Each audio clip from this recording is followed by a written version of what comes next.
All right, so good morning to everyone. Thank you so much for everybody being on the call.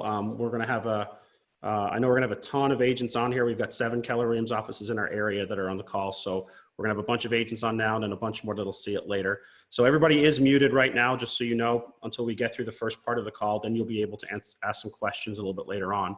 I had been talking to Marina the last couple of days and asked her to speak around a couple specific topics. And then I know Joanne's going to cover a couple things also.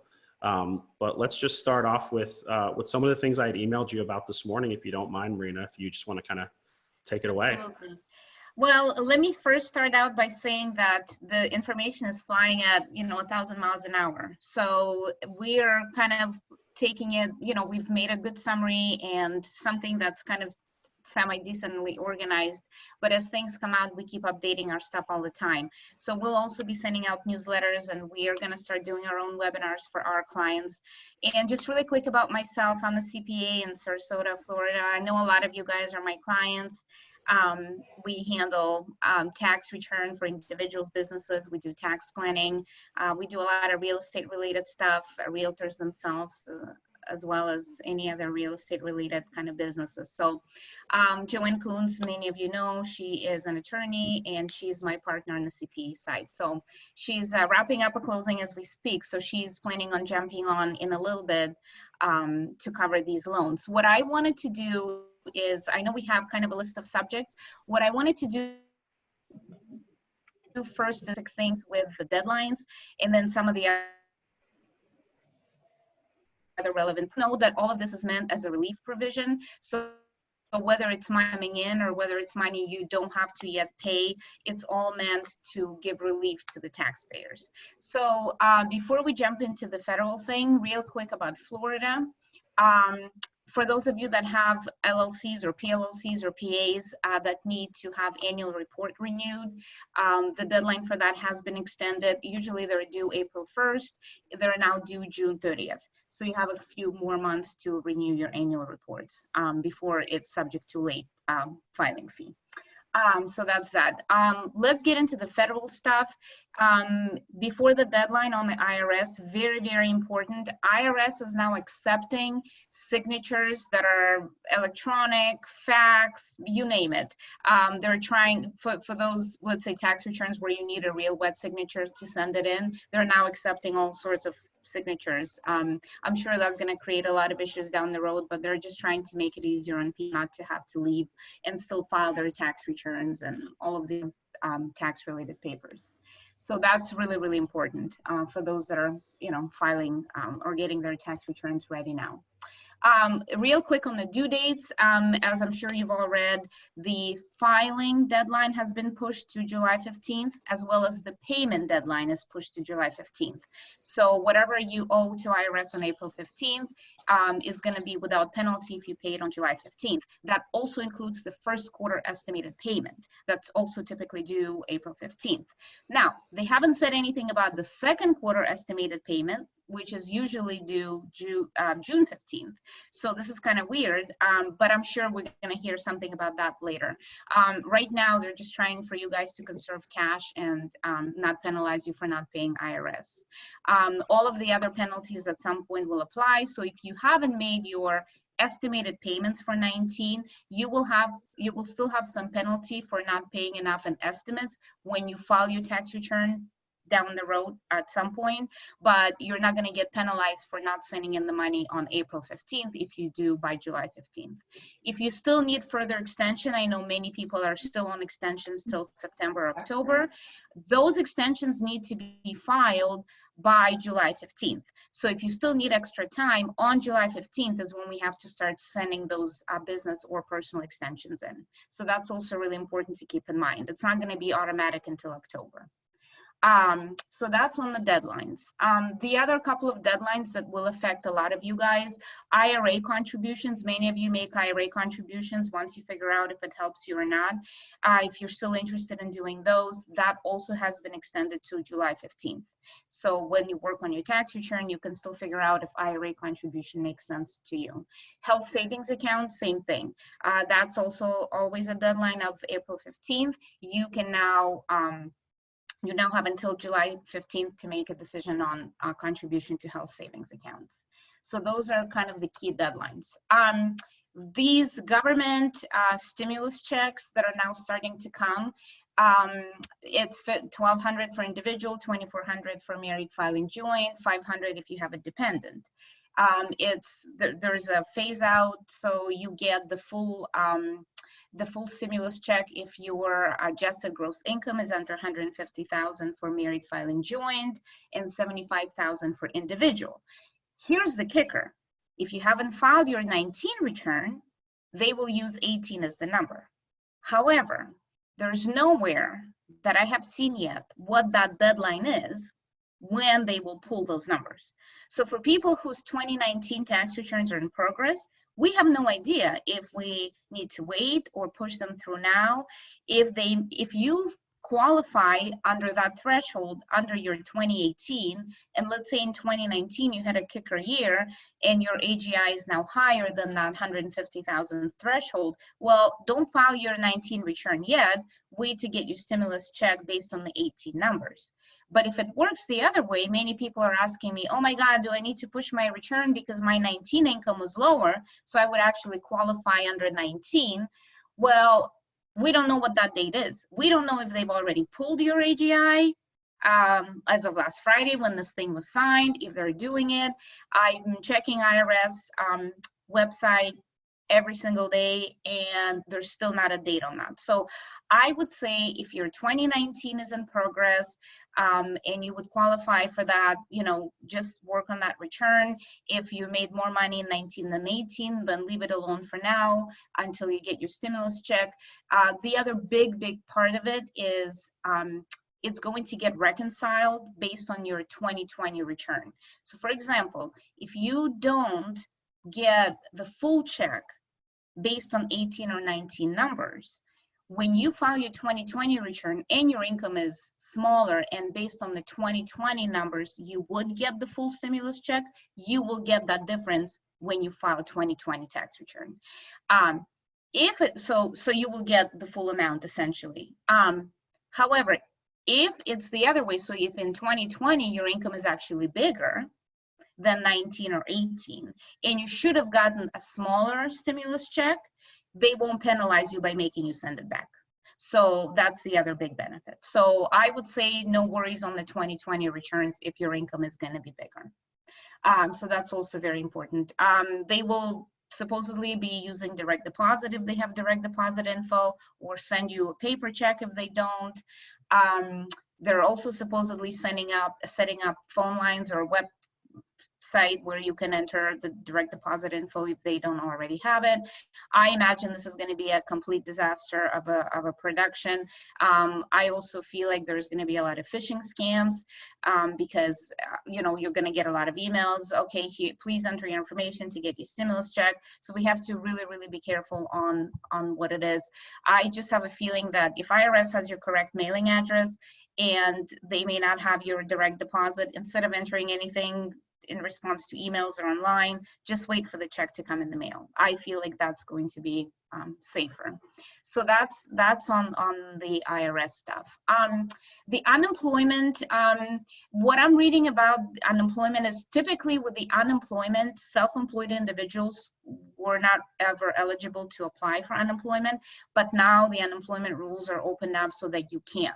And that would include the self-employed, independent contractors. So all of the realtors with your 1099s, it seems like you guys qualify now to be able to apply for unemployment if you choose to. And the unemployment, I guess the program, it goes through December 31st of this year, where as a self-employed you can apply. And the way that I understand it is for about up to 4 months of the unemployment time, you're going to get additional $600 per week. From what I am reading as well, the whole unemployment application system has been also a nightmare. Normally it's an online submission, but the lines have been, really busy. So I think they mentioned that they're going to come up with just an old, standard paper form, and also, up their ability to take applications online. So that's the unemployment. When we're going to talk a little bit about these, getting these loans and forgivable loans and grants later, and a lot of people have been asking me, well, is it better to apply for unemployment or is it better to apply for these loans? I guess if we're going to go in the order of priority from how I feel just from reading everything, if you're able to get these loans and grants that have a forgivable portion, that should be a priority, because that's the income that's going to get forgiven and not taxable. The unemployment, once you get it, it's great, but that's going to be taxable income when you get into filing your 2020 tax return. So this may be a little bit more on, give you a little bit more stability.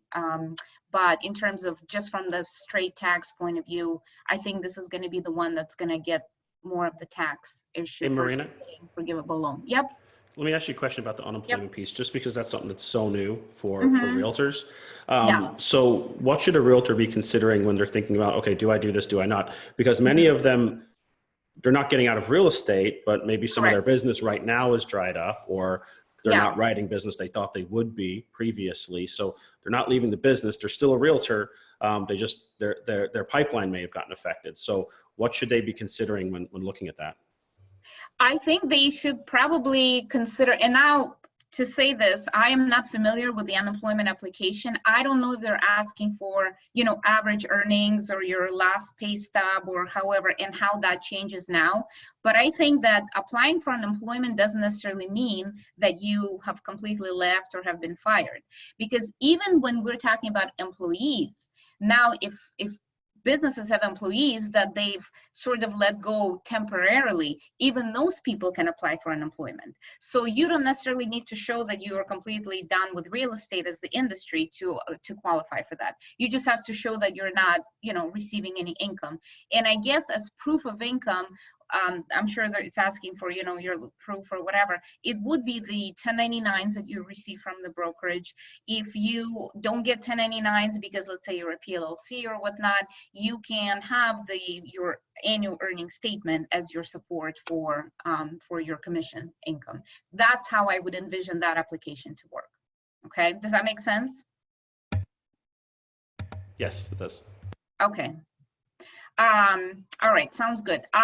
Retirement distributions, I wanted to mention that. For those of you that do have, 401ks from the past or IRAs or any of those retirement accounts, you can take up to 100,000 from those accounts without early withdrawal penalty. The other thing is you can choose now. So there's no early withdrawal penalty for that. If you're under 59.5, typically you get that 10% or early withdrawal penalty. That won't be applicable. If you're over 59.5, you never even have to worry about that. But if you take out that 100,000 from your IRA, now that becomes taxable income. You can choose to pay tax on that over 3 years. So it doesn't have to all be part of your taxable income now. Also, if things turn around and you're working again and you actually don't need it, you can put the money back and that won't be taxed. So it's almost like you're borrowing from your 401k yourself or from your IRA, and then if you put the money back, it won't become taxable income. That I think is a great option too for people that have those IRAs where you don't have to worry about applying for these loans or the stimulus packages or anything like that. This is just your own money that you're using, and if things turn around, you put it right back. You also have up to 3 years to recontribute it back so that it doesn't hit your taxable income. From the technical standpoint, I have no idea how that's going to get policed.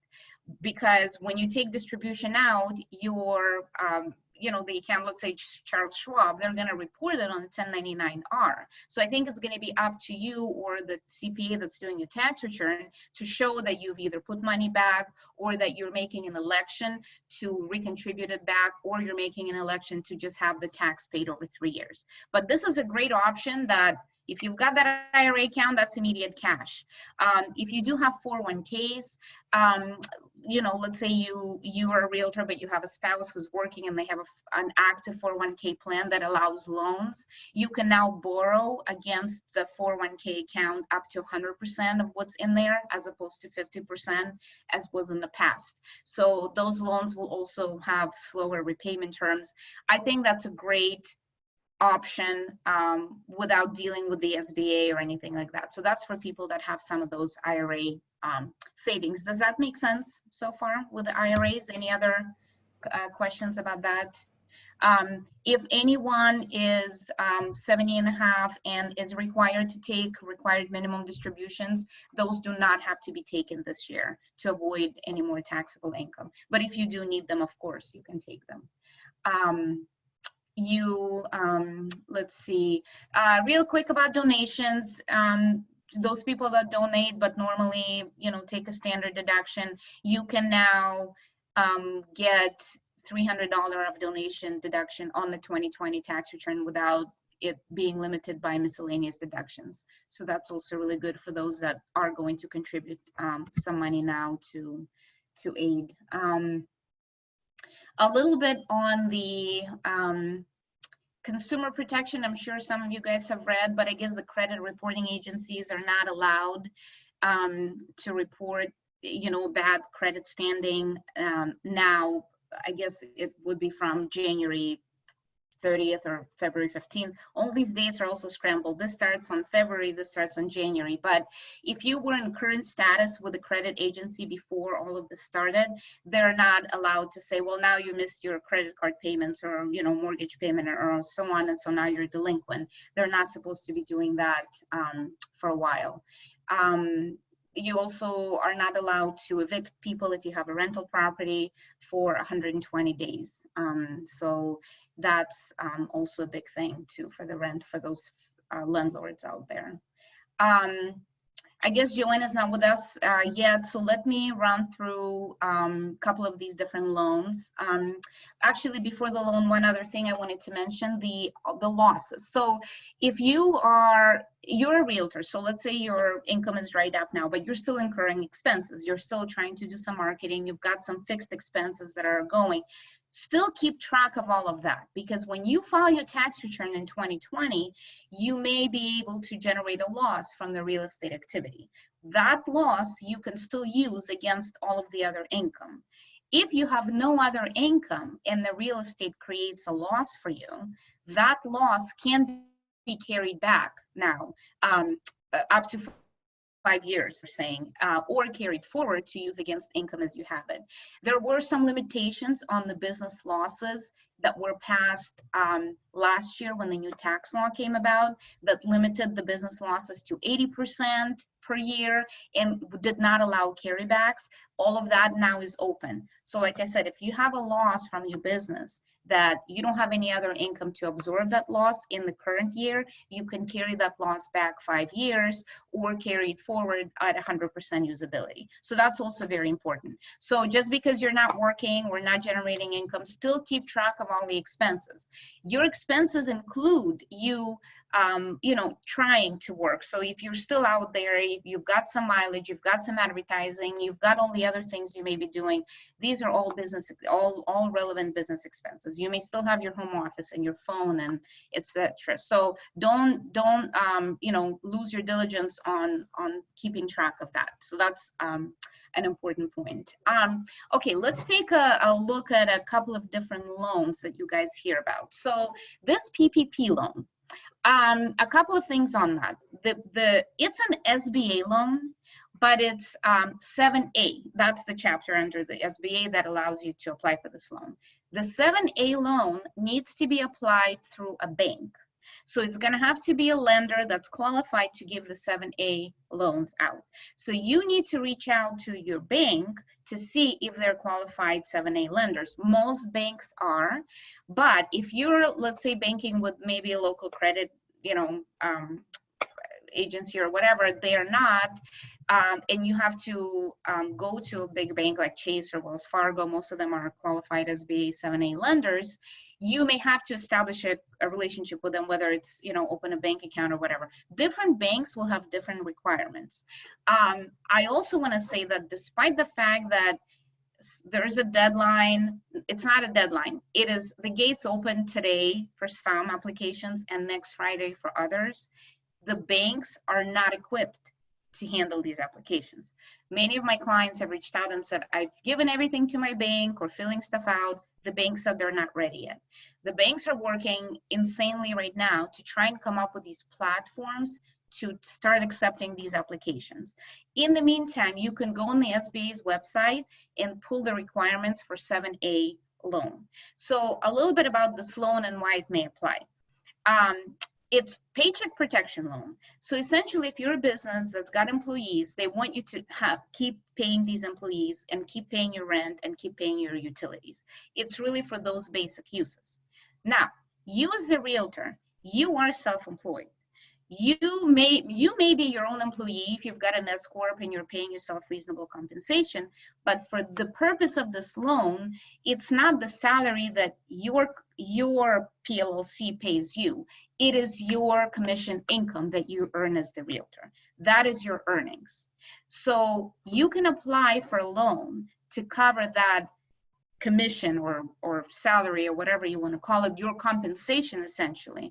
And the loan is going to look at up to 100,000 of that as the allowable compensation to calculate. And the way the loan is calculated is your average monthly compensation times 2.5 times 2.5. So you would have to look at your average commission for the past, I believe it's 12 months prior to applying. And of course, your commissions are up and down. So this being early in the year, I know a lot of my realtors are looking in their 2019 1099 and doing a monthly average based on that. And if you've already had, let's say, January and February commissions that you've earned, add that to the average, calculate the average, and put that on the application. You will need to provide the 1099 commission statement or a year-end commission statement from the broker and January, February commission statement to prove that. And the bank will direct you to what to supply to them. But that is going to be the compensation you are going to use for that, for the purpose of calculating the loan.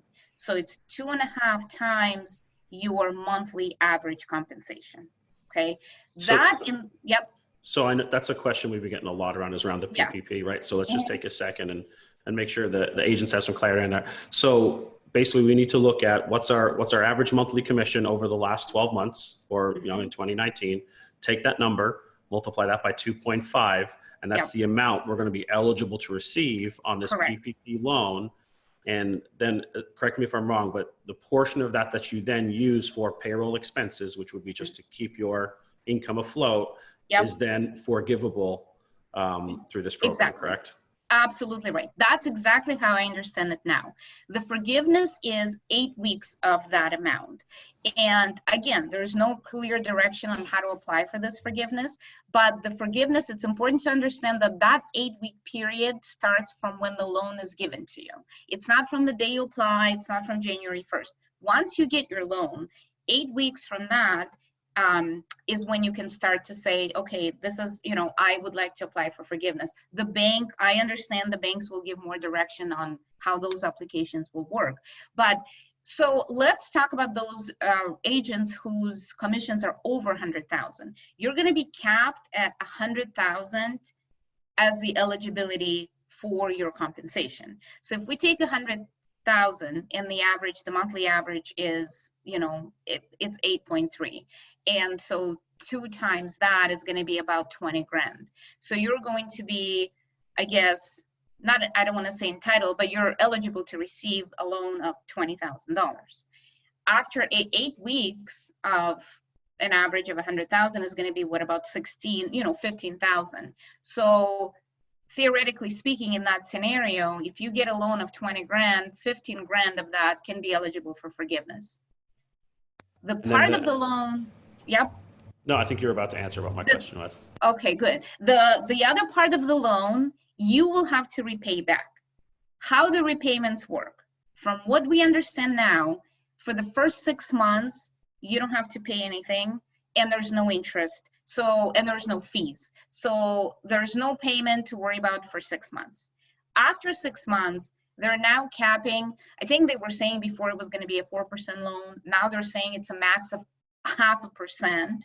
So you've got 0.5%, and the term, I think, for this loan is 10 years. So you really have a long time to start to pay it back. And hopefully within 6 months, we will see what's happening. And if they come up with another stimulus package to change some of those terms, we'll look at that. But as of right now, it still looks very generous in that for the first 6 months, no fees, no payments, no interest payment, no nothing.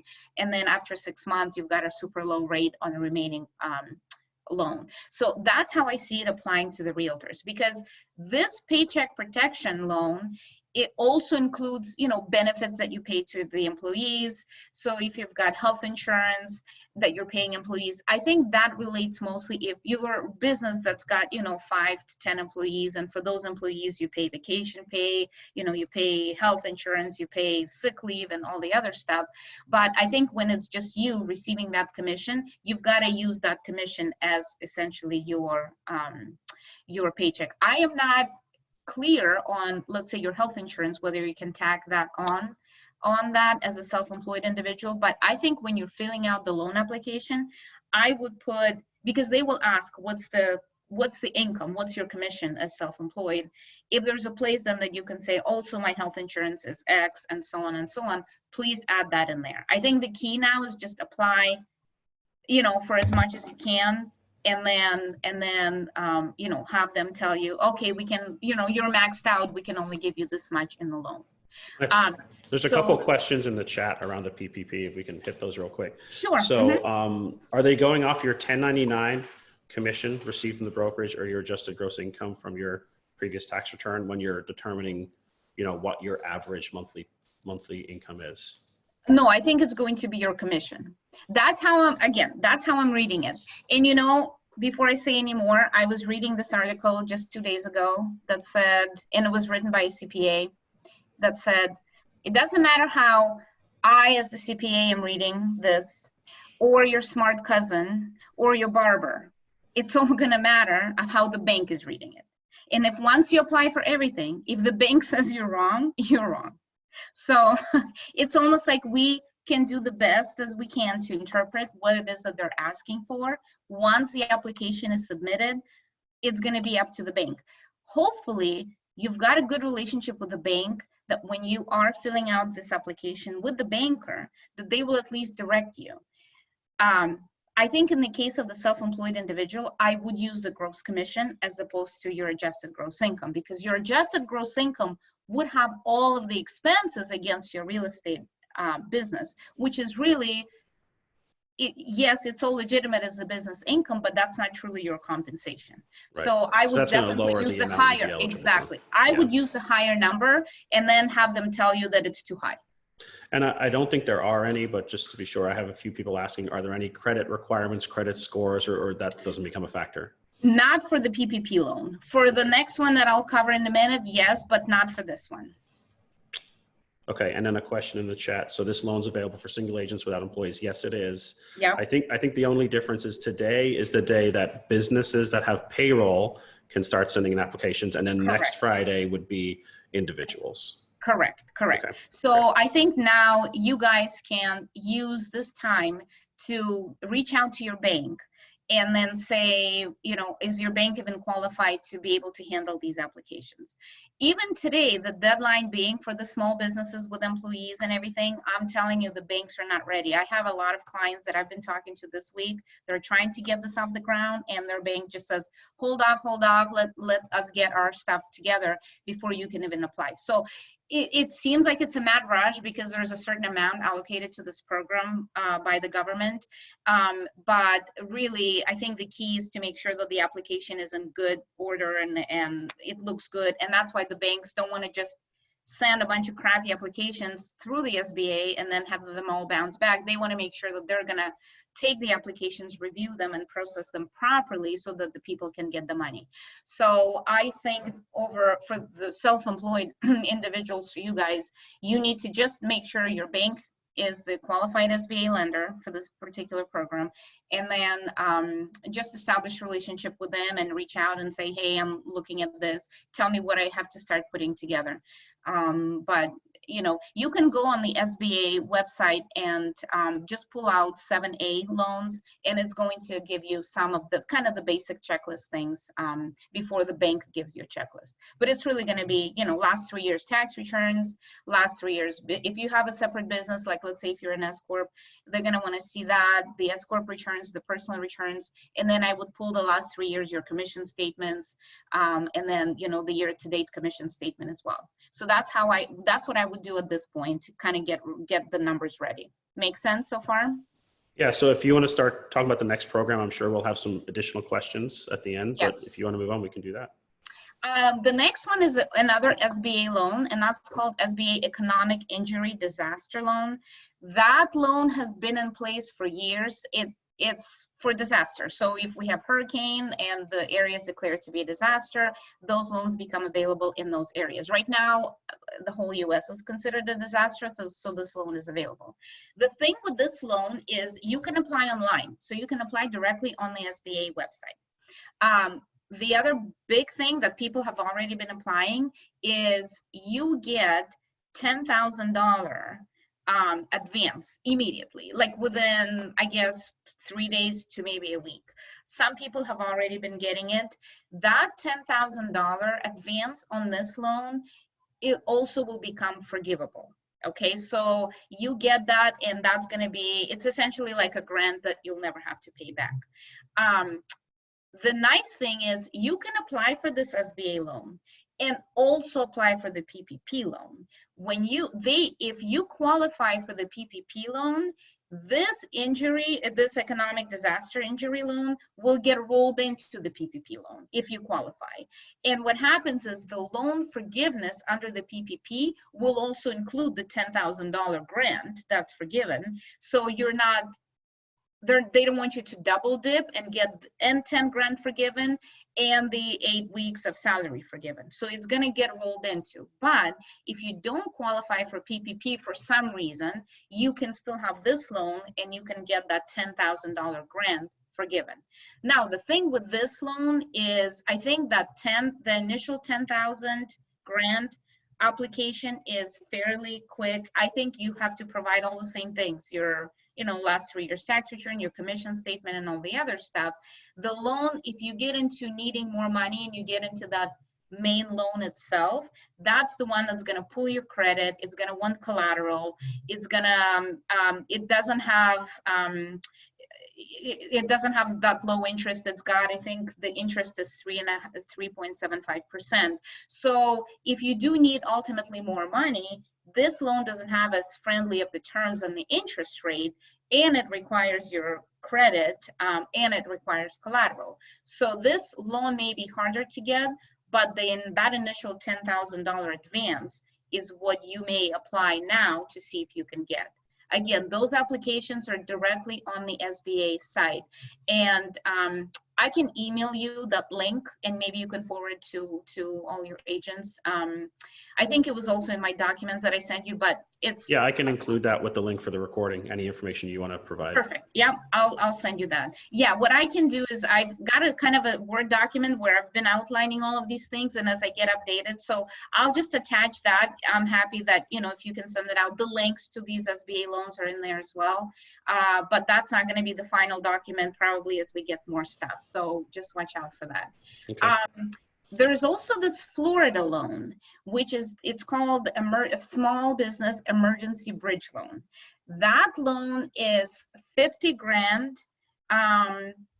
It's got interest, no interest, I think, no repayment, no interest for the first year. From the way we've been reading it, and I've discussed it with Joanne, is if you apply for this Florida bridge loan first, you may not qualify then to get the PPP SBA loan. So don't apply for that until you have applied for the PPP or the $10,000 grant, because this does not have forgivable portion. So you may not have any payments for a year, but nothing is going to get forgiven, and ultimately you'll have to pay it back. So it's a nice kind of a fix for state, maybe for those people that don't qualify under the SBA, but with this SBA loan and the PPP loan both having forgivable portions, I would focus the efforts there. So a couple questions that are coming up, if we can get to those real quick. So on the disaster loan assistance, the one you can do online where you can get the $10,000 grant, it asks for cost of goods sold. So I know for like a brokerage, we record our total commissions coming in, and our cost of goods sold are the commissions we pay to the agent, and then that leaves us ours. But for an agent, do they just put in their commissions earned and they can leave that blank? Correct. No cost of goods sold for commissions. Okay. That's correct. Is there a downside to applying to both the emergency economic disaster one and then also the PPP, or should agents be going through both? Apply for both. Apply for both. And then, so people that have gotten into the business more recently, let's say they weren't realtors for the entirety of 2019. Let's say they've been in the business, from, late last year, early this year. What are their options given that they don't have a trend that they can go back and look at over 12 months? I think that they will still have if they can establish at least an average commissions that maybe they have earned over the last, let's say, 4 or 5 months, that can be their qualifying amount. And if the bank is willing to accept that, that's fine. What this is really trying to prevent is the startup businesses that haven't really started yet. So even the startups can get this loan, they have to submit projections, what their estimated income is, but you have to already have at least started something before, I believe it's February 15th. If you haven't started yet, that's bad. Now, when you submit this loan or when you go through the application, if you don't have a full 12 months history, if it is asking you for projection, I think that's where you can use the commissions maybe that you've earned in the last 2 months and say, hey, I've already earned, an average of, $5,000-$10,000 a month last month. So as a reasonable projection, let me say that that's what's going to be, if they're going to ask for projection. But if you've got a couple of months data, that should be at least enough to establish some sort of an average commission earnings. Okay. And then there was a question from Brian Wentz on here. Brian, why don't you just unmute and ask that? Because I'm not really sure what you mean specifically. Yeah, I noticed there were quite a few people that had rental portfolios that are held in LLCs. And when you apply for the economic injury disaster loan, it asks for cost of goods sold. And I wasn't sure if that was the rental payments and the expenses on those properties, or if you could speak to that. Those are still not cost of goods sold. So really cost of goods sold is if you're manufacturing something and it's, the things that you've put together or the inventory that you buy. Those are just your regular kind of below gross margin operating expenses, if you will. So let's talk a little bit about the whole rental portfolio. So this PPP loan, what it's meant to do is really replace the salary and earnings. If you've got an operating business that's renting space, they want to keep the doors open or at least pay the landlord and pay utilities. So the reason why they give you 2.5 times the average earnings is that you can pay your people and pay the rent or mortgage payment on the space you're in, and then pay the utilities. So those are the uses of those funds. However, as a self-employed individual with rental portfolio, what you're trying to replace is your commission earnings first. And that's where I would use the PPP loan. For the rental portfolio, so now you've lost your renters and now you've got expenses. That's where I would go for the SBA disaster loan. So the key is when you apply to both loans, you can't apply for the same use of funds.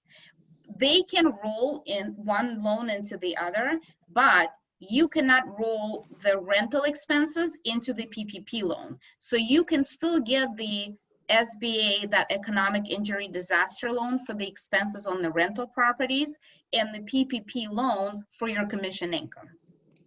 Okay, does that make a little bit? I'm totally following you, and I'm specifically talking on the EIDL loan.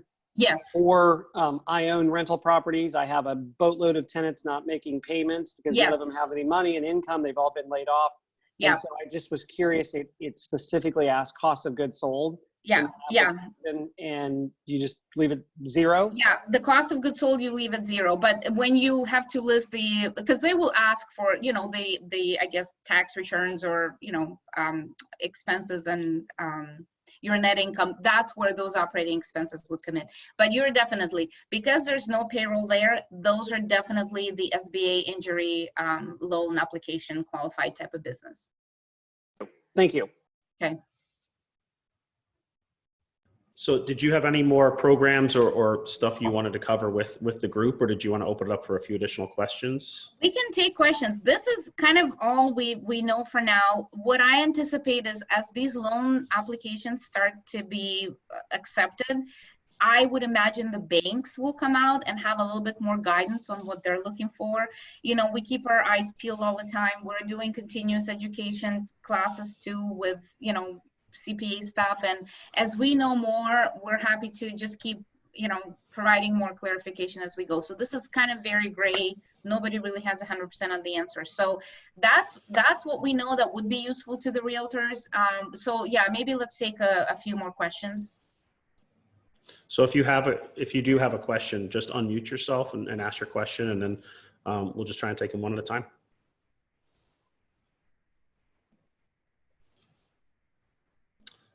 If you are 70 and a half or older and you do take more than the minimum requirement out of your IRA, the excess you take repayable. Yes, that's how I understand it. I understand that you can put it back if you don't need it ultimately, and it won't be taxed. Thank you. I wanted to ask if I'm going to go to my credit union today and ask if they're doing the PPA loans, but if they say they're not, my business checking has been with them, and I keep all my expenses on there. I also have my 1099s. Do I just go and open an account with another bank? And then, what do I do? Yeah, I think you can reach out to a different bank like Chase or Wells Fargo and see what their requirements are. Some may have different requirements on their relationship. Some may just want you to have an account.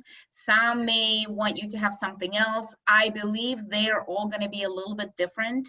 So, feel free to reach out to a couple of different bigger banks and see what you would need to do to establish yourself as a customer there for you to be able to apply, to submit that application. Okay, thank you. Hey, Marina. I have two businesses. One is an LLC where we do the real estate, and one is one where we do brokerage sales. Do the same rules apply for both? Do I apply for the loans under each LLC? Yes. I would apply for 2 different loans under each business, correct. Okay. Thank you. Hi, I have a quick question, and it's not really pertaining to the realtor business. It's the individual checks or the 1,200, 1,200 checks. Yep. I'm sorry, I missed a little bit of it. Is there a place that we're supposed to apply for those as well? No, so it's supposed to pull your, if you already filed your 2019 return, it's going to pull your AGI, your adjusted gross income number from the filed return. So you do nothing. Oh, okay. Yes, if you, what they're saying is you may have to enter is if you want that check direct deposited and IRS does not have a direct deposit information from your last filed tax return, there's supposedly going to be a place where you can go in and enter the direct deposit. Okay. If you don't have it, we'll send you a check in the mail, and hopefully they have a correct mailing address for you. Yeah, okay, thank you. Are they taking the adjusted gross income off of the 1040, correct? Not off of the 1120S? Correct. It's a 1040 number. Yep. So your 1120S would have passed through the income to you, and that becomes part of your AGI. So that when they're pulling AGI, it's from the 1040. Okay, great. On the PPP loan, if you are an F Corp and you've been paying yourself a salary, how does that work? No, you apply under your gross commission as self-employed. Awesome. Yep. Last night, I was able to apply for the disaster loan assistance under the Yep. SBA. All you have to do is Google SBA and the disaster loan assistance will pop up in your Google search. Takes about 5 minutes to do the application. I'm encouraged to know that they're going to fund it in 2 or 3 days. I had no idea it'd be that quick. My question is, do you have any idea how long it's going to take to fund these other loans that you're talking about applying for? And that They was have no idea on the time frame on that at all. I guess they're going to try and turn them around quickly, but who knows? Because what I anticipate is when the applications start to come in, there's going to be a lot of, oh, well, this line, this box wasn't ticked or this line wasn't correct. I don't know how much of that is going to be leniency or it's going to be bounced back. So I guess we'll see. I'll talk to the banks too. We got, a couple of bank relationships, and we'll keep in touch with them to see how fast they think once they start to take them, how fast will they turn around. So once I know any time frame on those, I'll make sure to pass that on as well. And then I had a question in the chat from somebody who's having some issues with their mic, but they said, if you're not sure whether to apply for the PPP loan or unemployment, can you do both and then later on decide which is best? What's the guidance there? Because I think the point of the PPP is to continue paying yourself, which would basically mean you wouldn't qualify for unemployment, right? Exactly. I think I would probably try the PPP first because of the forgivable portion. So remember, getting the loan is not a taxable event to you. Repaying it is not a deductible event.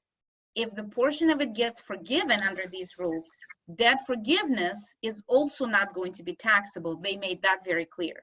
Because if you remember in the past, when we were going through all those real estate disasters and those banks were giving debt forgiveness, and that became your taxable income, remember those 1099-Cs they would issue, and then you'd have to pick them up in income.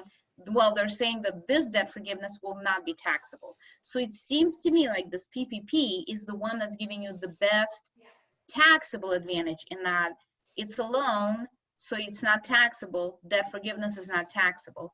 Unemployment is going to be taxable income. So I would apply for PPP first to see how you do, and then and get this $10,000 grant from the SBA disaster first before the unemployment. That's the route that I could see now being taken. Okay, great. So let's take a few last questions if you guys have them. Marina's been very generous with their time. I know we're already about 15 minutes over, but if we have a couple more questions, let's get to those. Marina, is there a way, I did the SBA disaster assistance loan the other day, the application, and I put in the wrong cost of goods sold. I did it based on volume and I should have put it down as 0. Is there a way to go in there and fix that? I don't know, but if you did you already receive the $10,000 advance? No. You haven't yet. Okay. I don't know if you can modify them once they've been submitted. I think you received, when you submitted it, you get a confirmation number. So you'd probably have to call. You'd probably have to call and ask them to update your file, I would imagine. Okay, thank you. Yeah. If you receive the $10,000 though, and you still then go and apply for the PPP loan, like I said, that's going to get rolled into that, the SBA disaster will get rolled into the PPP loan if you're qualified for that. So you'll get something. Okay, thank you. Hi, Marina. Hi. Hi, Charles Statanis. Quick question. Last year I had a good year, and so far I have a good year. Okay, yep. So I have like a whole bunch of closings happening. None of them bailed out. But from that point, like mid-April and going forward, I have nothing else. Do I still qualify for the disaster grant? Yes, because in a disaster, you're looking at your average commissions up until this disaster happened. So you're going to just be capped. All of the commissions, if the commissions are over 100,000, they're going to be capped at 100,000 for the purpose of this calculation. But I would most certainly apply because you know, you've got a great average earnings that just won't take place. So you definitely qualify to apply. Great, thank you.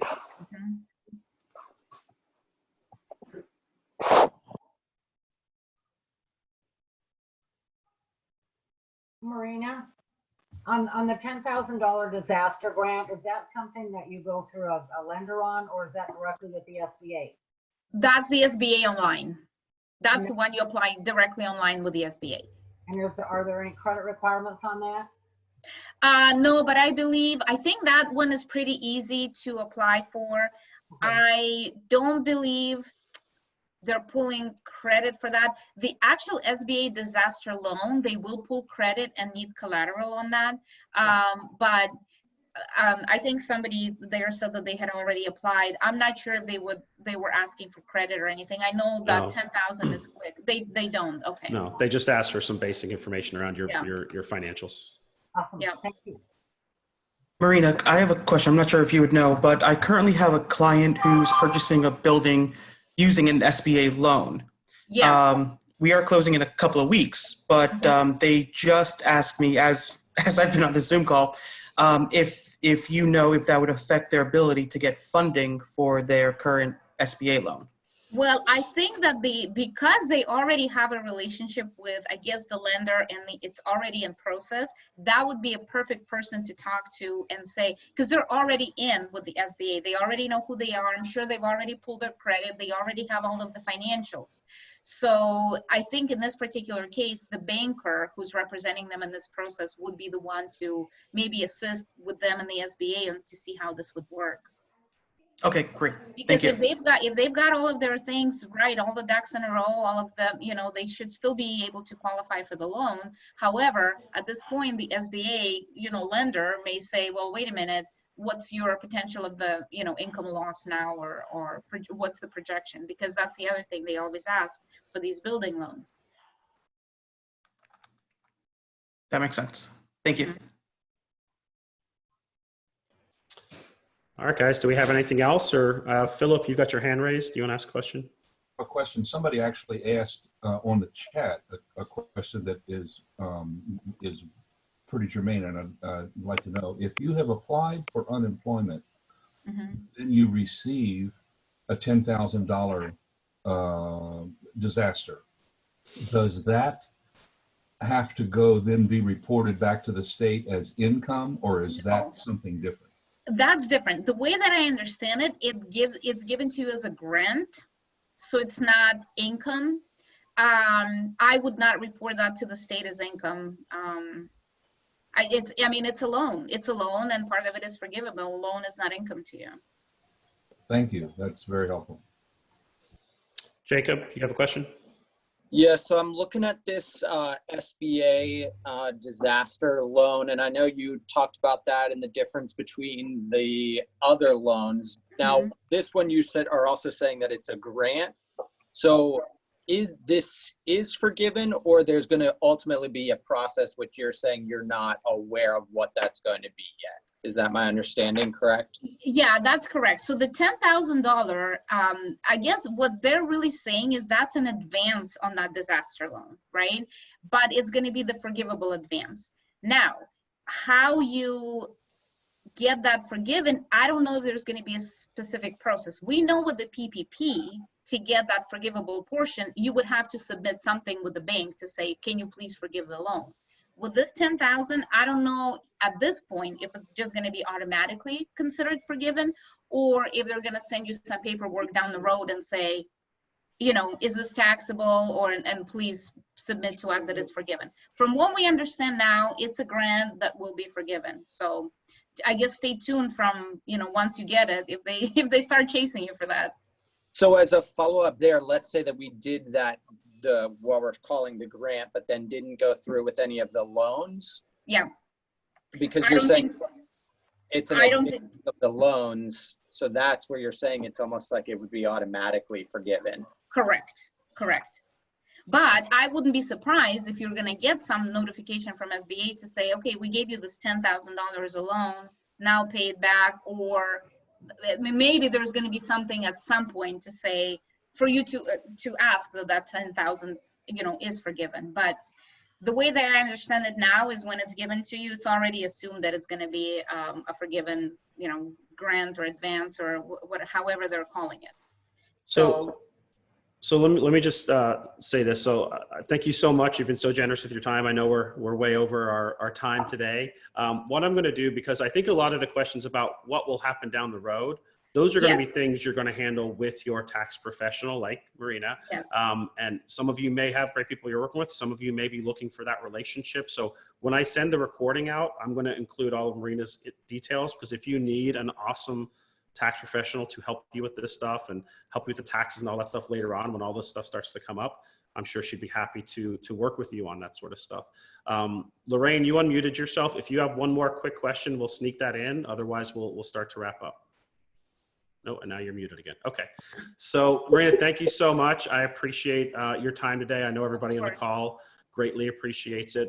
There's lots of great stuff in the chat about you. You did a great job, and we'll make sure to get your information out there. Send me over that that document of all the stuff you said you had, and I'll include that also, and make sure your contact info is on there so that everybody can get in touch with you if they need your services, you know, right now or down the road.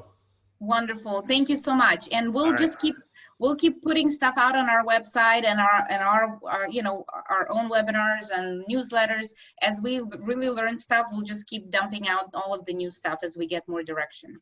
All right. Awesome. Thank you so much, and have a great day and a great weekend. Thank you, guys. Bye-bye. Bye.